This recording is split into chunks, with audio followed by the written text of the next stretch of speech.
Languages do not survive only because people love them.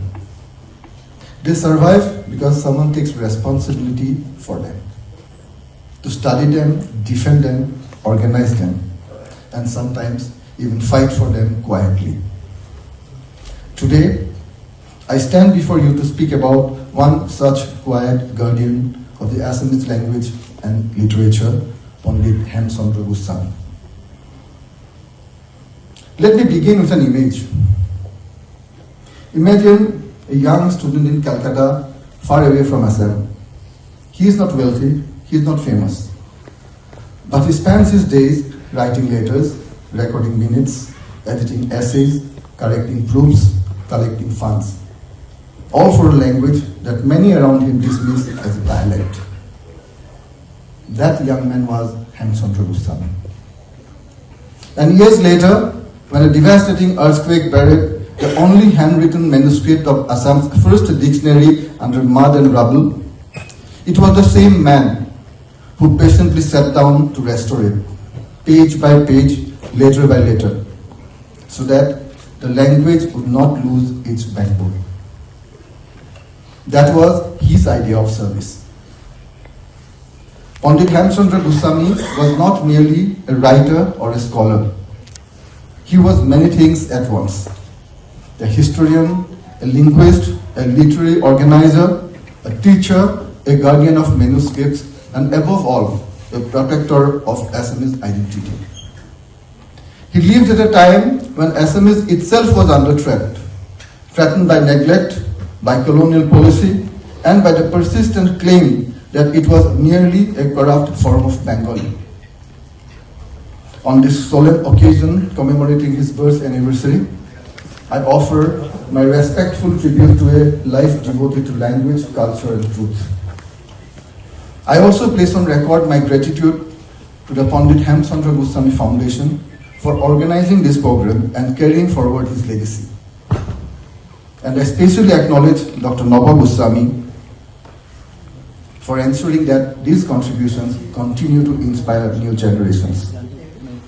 Through this collective remembrance, we reaffirm that Goswami is not merely a scholar of the past, but a guiding presence for the future.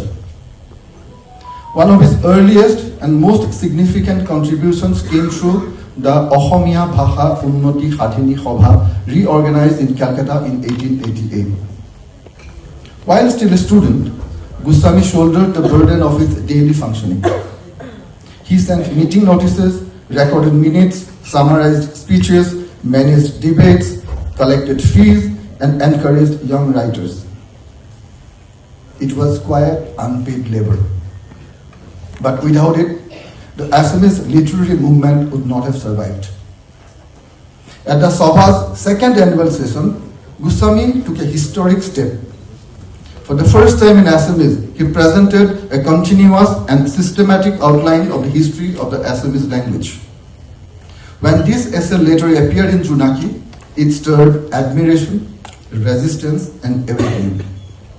With calm reasoning and solid evidence, he asserted that Assamese was a distinct language with its own evolution. This was not mere scholarship. It was an act of intellectual defense. Then came Junaki itself, born in 1889, the lamp of modern Assamese literature. While Chandra Kumar Agarwala was its publisher, Goswami was its backbone. He edited articles, raised funds, enforced discipline, and even introduced a rule that every member must submit an article or pay a fine. That seriousness kept Junaki alive and allowed modern Assamese prose, poetry, and criticism to mature. Perhaps the clearest measure of Goswami's devotion is the story of Hemkuch. When Hemchandra Borua passed away without seeing his dictionary published, Goswami sensed the danger that this priceless work might be lost forever. Legal disputes, orthographic disagreements, bureaucratic hesitation, and then the earthquake of 1897. Hemkuch's manuscript and proof pages were buried under the earth. Many pages were torn, later smudged and faded. Yet, Gustami persisted. He had to endure untold hardship as the swimming against the current of a raging river. He collated torn pages, corrected smudged letters, and painstakingly recopied the damaged sections. Owing to this untiring labor and perseverance, when Handbuch was finally published in 1900 by the government, it brought order and clarity to Assamese spelling and usage. Gustami modestly wrote in his preface to Handbuch, "Had it not been for God's special grace upon the Assamese language, it would have been difficult for Handbuch to survive the repeated onslaughts of disaster and escape the devouring jaws of time. For having been able to lend a little hand in saving such a national treasure, I do not consider myself less fortunate." History makes it clear that without him, Handbuch might never have survived. Equally transformative was his role in securing Assamese a place in higher education. Until 1907, Assamese had no place in the BA curriculum of the University of Calcutta. When the government sought a serious monograph on the language, scholars quietly turned to Gustami. His response laid the foundation for Assamese to enter the BA and later the MA curriculum. This journey culminated in Ohomia Sahityor Saneki, which traced nearly 15 centuries of Assamese language and literature. His scholarship crossed borders.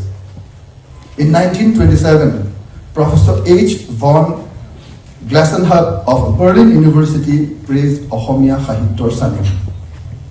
Assamese had entered the global academic conversation. Gustami consistently used Kotha Gita and similar texts to demonstrate that Assamese was not a recent or derivative language, but one with deep historical roots. His larger scholarly mission was to establish the antiquity of Assamese through comparative analysis and authoritative evidence.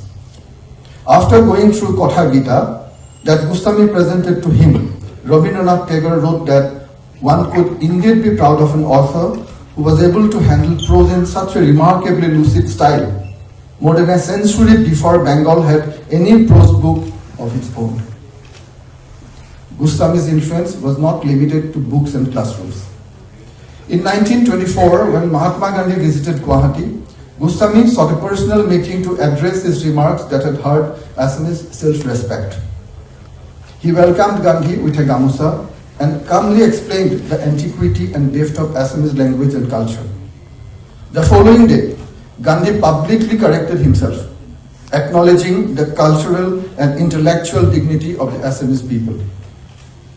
Gustami's commitment to dignity extended beyond language to social ethics as well. During India's freedom movement, when his wife Bama Sundari Devi donated her gold jewelry in support of the struggle, the colonial authorities attempted to hold Gustami responsible. At the time, he was serving as a government officer. He responded with clarity and restraint, asserting that a woman possessed full authority over her personal property, and that neither husband nor state could claim control over such decisions. This stand quietly challenged prevailing social assumptions and affirmed women's dignity and independent moral standing. Gustami also recognized the cultural strength of the people. At a time when many intellectuals dismissed Rongali Bihu as rustic, he encouraged Bihu songs, composed several himself, and brought the festival into the cultural mainstream. He understood that living language draws strength not only from text, but from music, celebration, and collective joy. What makes all this remarkable is that Gustami began this struggle as a student, continued it as a scholar, and never abandoned it as a government officer. He proved that public service and cultural conscience need not be opposites. Hemchandra Gustami never sought applause. He worked silently when manuscripts were lost, when recognition was delayed, when resources were scarce. If Chunaki lit the lamp of modern Assamese literature, Ohomia Sahityor Saneki placed Assamese confidently on the academic stage of the world. He did not write only for his time. he wrote for generations yet to come. As long as Assamese is read, studied, and spoken with pride, Pandit Hemchandra Goswami will remain present in every page, every word, every act of linguistic dignity. He did not merely save Assamese literature. He ensured that it could never be erased. Thank you. Joy I Asom.